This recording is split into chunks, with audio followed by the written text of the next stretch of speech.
नमस्कार शेतकरी मित्रांनो, खरीप पीक विमा हेक्टरी 17,000 शेतकऱ्यांच्या मध्ये कधी जमा होणार? तर चला शेतकरी मित्रांनो, घेऊया सविस्तर माहिती जाणून. त्याच अगोदर तुम्ही जर आपल्या चॅनलला आत्ताच भेट देत असाल तर चॅनलला सबस्क्राईब करा. तर शेतकरी मित्रांनो, काय आहे माहिती? तर या व्हिडिओच्या माध्यमातून आपण जाणून घेणार आहोत.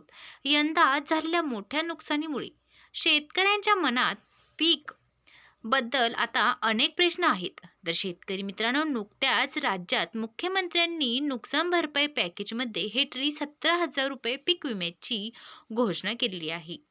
तर ज्यामुळे शेतकऱ्यांमध्ये मोठी आशा निर्माण झालेली आहे.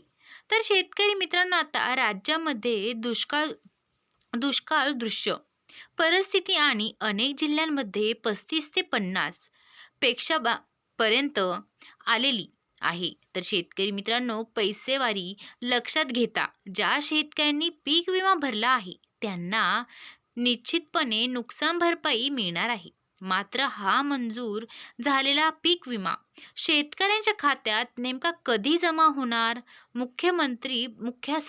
हा मुख्य प्रश्न सगळ्यांना पडलेला आहे.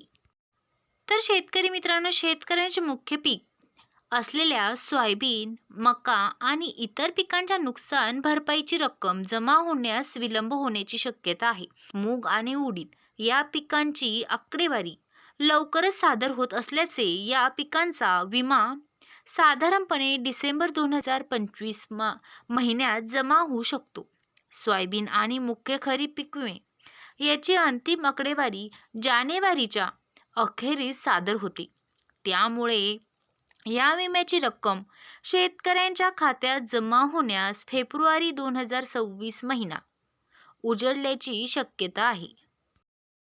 तर शेतकरी मित्रांनो, विमा जमा होण्यास विलंब होण्याची कारणे: प्रशासकीय प्रक्रिया, पीक कापणी अहवाल आणि आकडेवारी तपासण्यासाठी लागणारा प्रशासकीय वेळ, शासकीय अनुदानाची वाट, राज्याच्या अनुदानाचा वाट पाहण्यामुळे होणारा विलंब, विमा कंपन्यांचा वेळ, विमा कंपन्यांकडून होणारा खरीप हंगामातील बहुतांश पीक विम्याची अंतिम रक्कम नियमानुसार फेब्रुवारी 2026 नंतर जमा होण्याची शक्यता आहे. तर शेतकरी मित्रांनो, अशाच नवनवीन अपडेटसाठी आपल्या चॅनलला सबस्क्राईब करा.